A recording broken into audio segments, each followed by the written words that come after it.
بسم اللہ الرحمن الرحیم۔ السلام علیکم ناظرین، آپ دیکھ رہے ہیں BS نیوز میں، آپ کا میزبان باسط آخند۔ اس وقت میں موجود ہوں خضدار میں۔ ہمارے ساتھ جالوان کی عظیم شخصیت موجود ہے، پروفیسر محمد عالم جتک صاحب۔ آج اس سے جاننے کی کوشش کریں گے کہ تعلیم کہاں سے حاصل کی اور اللہ تعالیٰ نے اس کو بہت بڑا مقام دیا ہے، تو اس حوالے سے جانتے ہیں حاجی صاحب سے۔ سر، شکریہ وقت دینے کے لیے۔ کیا کہنا چاہیں گے، آپ نے تعلیم کیسے حاصل کی تھی؟ بسم اللہ الرحمن الرحیم۔ سب سے پہلے میں آخند صاحب آپ کا بہت مشکور ہوں۔ میں سب سے پہلے اللہ کا شکر ادا کرتا ہوں کہ الحمدللہ میں آج جس مقام پہ ہوں اس میں میری اپنی ذاتی کوئی کمال نہیں ہے۔ اگر میری جو کمال ہے یا میری زندگی میں جو روشنائی کی پھیلاؤ جو پیدا کی گئی، وہ میرے اپنے علاقے کے کرخ کے اساتذہ کرام، جس میں استاد شمس مروب، استاد دوست محمد، استاد رضا محمد، استاد اسماعیل صاحب، ان سب کا میں مشکور ہوں کہ انہوں نے کرخ میں تعلیم کا جو بنیاد رکھا۔ اور کرخ کے آپ کو پتہ ہے سب سے پہلے سن 1948 میں ایک پرائمری اسکول سے سٹارٹ ہوا، اس کے بعد مڈل ہوا، اور مڈل تعلیم میں نے کرخ سے حاصل کی۔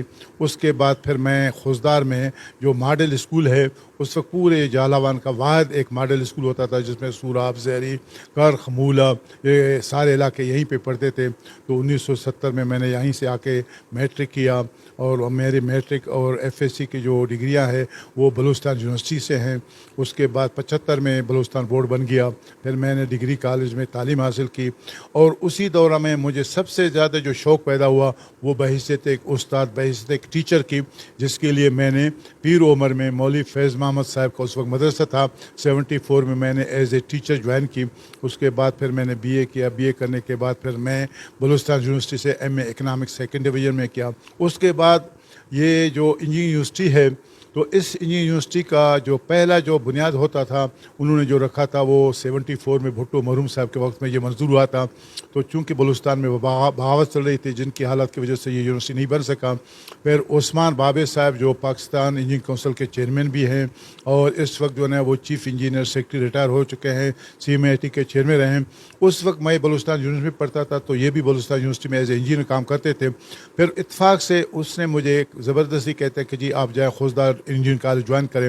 پھر میں 83 میں آ کے انجینئرنگ کالج خضدار میں ایز اے AO جوائن کیا۔ اس کے بعد کیڈٹ کالج مستنگ میں نے اسٹارٹ کیا۔ تو میرا ایک اپنا مقصد تھا، میرا ایک ویژن تھا کہ اپنے اس علاقے میں جالاوان میں ایجوکیشن کو، تعلیم کو کس طرح سے آگے بڑھایا جائے۔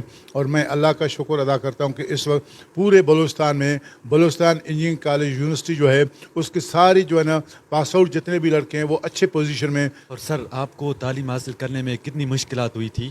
آپ یقین کیجئے، اب میں وہ مشکلات کا ذکر کروں کہ حقیقت میں یہ ہے کہ ہمارے اس میں والدین کا بہت بڑا کنٹریبیوشن ہے کہ اس وقت مجھے یاد ہے 67 میں اور ڈاکٹر جلیل صاحب کرخ سے خضدار تک 5ویں کی امتحان دینے کے لیے ایک اونٹ پر آئے اور رات زیدی میں ٹھہرے۔ دوسرے دن ہم لوگ یہاں آئے تو اتفاق سے وہ نور اللہ مروبی میرے ساتھ تھے، تو آخری پیپر تھا اسلامیات کا۔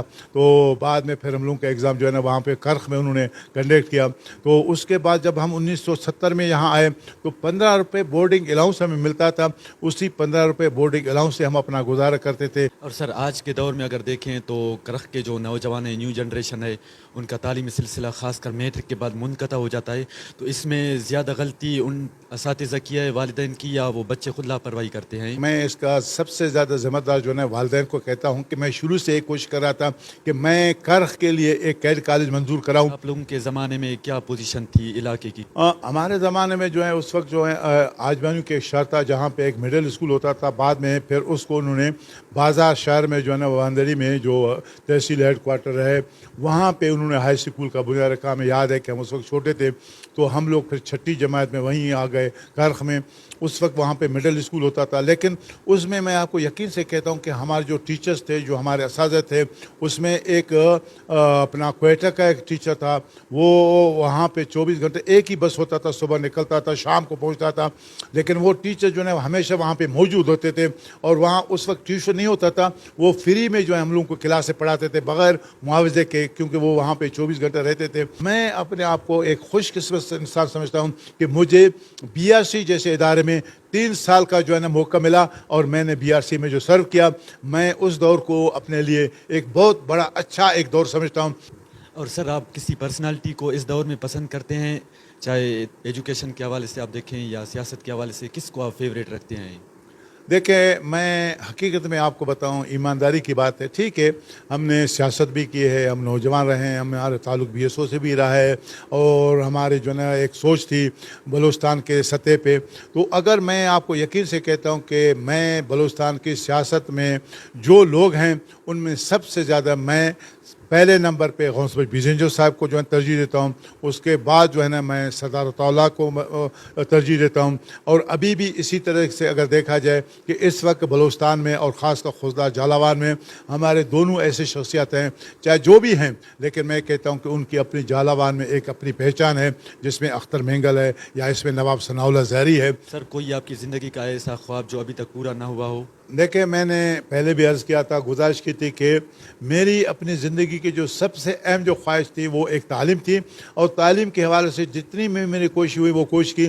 لیکن اس وقت میری جو ایک خواہش جو رہ گئی ہے وہ میری خواہش یہ ہے کہ انجینئرنگ یونیورسٹی سے میں یہ امید رکھتا ہوں کہ وہ خدا را ایک ایسا شخص جو ہے خوزدار اور جالاوان اور بلوچستان میں ریسرچ کے طور پر پیدا کرے، تاکہ وہ اس ایریے کے بارے میں ایک اچھا ریسرچر ہو.